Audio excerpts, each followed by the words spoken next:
Skeletor! Skeletor! No, I can't sing. I really shouldn't even try. Today we are here to talk about Skeletor. This is the Masters of the Universe Classics Director's Commentary with me, Scott ToyGuru Neitlich.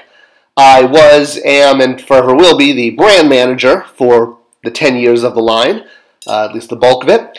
And today, for episode 4, we're going to talk about the Overlord of Evil himself, Old Boneface, Skeletor, the main villain for the Masters of the Universe world, and that's no way to impugn King Hiss or Hordak or any of those other guys. But come on, Skeletor is not just the main villain, but he's one of those characters that actually has a place in popular culture, where he can be recognized almost worldwide.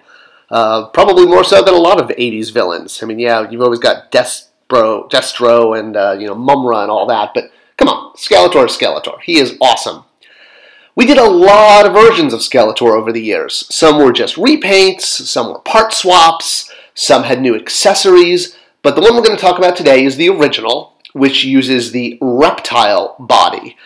And what that is here's some more Skeletors we did over the years. The reptile body is the version that has those little sort of edges on the arms and the three-pronged feet. There were 3 bodies made for the vintage line. Oh, another Skeletor. Yeah, this was one of the sillier ones that we did with Robot Chicken, with Molar, with Toothless Skeletor. But still, using that reptile body. So yes, there was reptile, beastie, and human were the 3 body types. Human there represented by Molar, actually. So there you see 2 of the body types. And the idea was eventually you were basically going to be able to make the ultimate version of Skeletor that you wanted by swapping in parts, which was the whole reason we had swappable heads and new accessories with upcoming versions of Skeletor, because this one was not meant to be the definitive one. It was meant to be the base buck for fans to create any Skeletor that they wanted to in time. And he was loaded up with accessories from day one. He had the Havoc Staff, he had his Power Sword, he had the half Power Sword. It was this was a great figure. I don't know if He-Man had more accessories than Skeletor, or if Skeletor had more, but we definitely, I'm going to get into why we had more accessories than others in the future. But for now, let's just jump in and talk about the bios real quick, because Skeletor's bio has a lot going on. So looking back, there were sort of kind of 2 definitive-ish bios out there for Skeletor. There was the Keldor bio that started with the mini-comics, one of the final mini-comics, which was the search for Keldor, which is kind of hinted at that Skeletor is Keldor. And then, of course, there was the original mini-comics, where Skeletor actually talks about a whole horde of alien beings just like him invading from another dimension. So that completely contradicted the whole Keldor thing. Keldor was something that got embraced by the 2000X series. But yeah, and those original mini-comics, which we wanted to really not only embrace but pay homage to, Skeletor was clearly noted as a character from another dimension. And when we wrote the bio, I wrote it, but then Paul Winter, who was the copywriter on the line, edited it without telling me. And he took the name Demo Man out of the bio, and I definitely kind of flipped my lid, because this was so important. I put Demo Man into the bio very, very deliberately, because the idea was to seed that, to get fans talking, so that eventually we could do the prototype version of Skeletor, the original artwork, which we knew in the long run fans were going to want as a character in the line or a toy in the line, as a legitimate, marketable character. And the idea of putting Demo Man as the being that combined with Skeletor into the bio from day one was very deliberate, because we wanted to set the stage to years later do this toy, which we did and paid off, and even came with that cool mini-comic Skeletor head.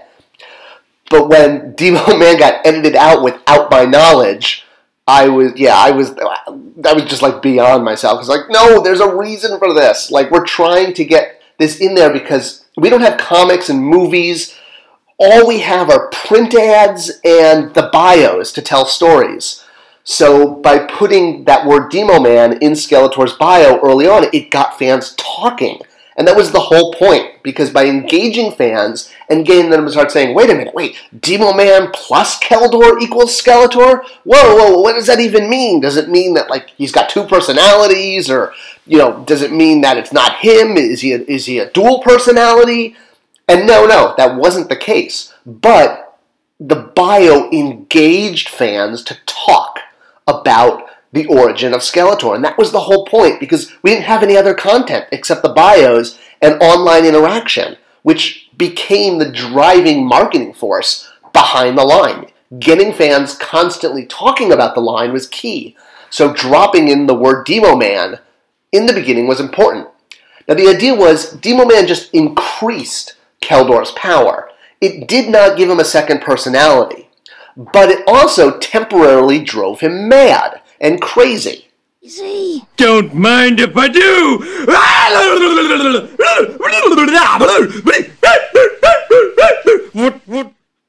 The reason for this was to incorporate the original mini-comic origin of Skeletor. The idea that he was a demon from another dimension, and that the merging with Demo Man drove him crazy so that he thought this is what happened. It was sort of like this original mini-comic story was a delusion he had from being merged with Demo Man by Hordak. But he was still Keldor, he was the same personality, it just increased his powers once he got control over the spirit and the madness dissolved, and now he was going to have enough power to take over Eternia.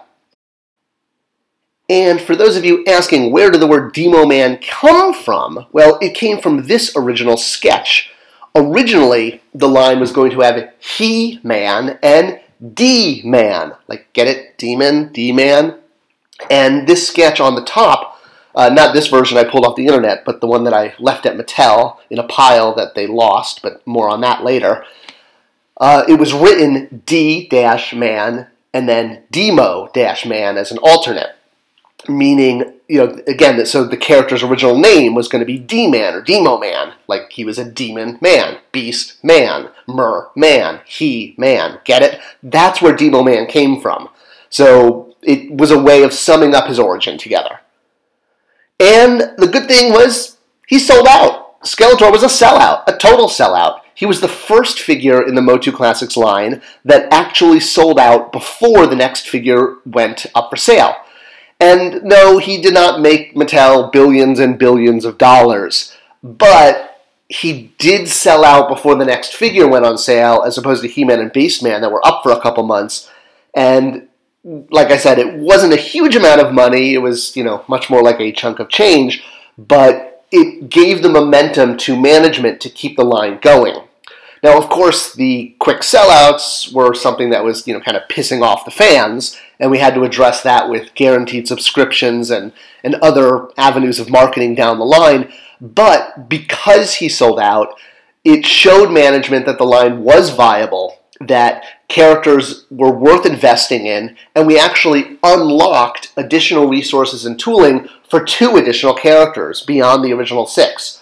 So it was once Skeletor sold out, we were granted tooling and resources to do what became Merman and Hordak, who were the first characters developed past the original 6 2-packs, or 3 2-packs.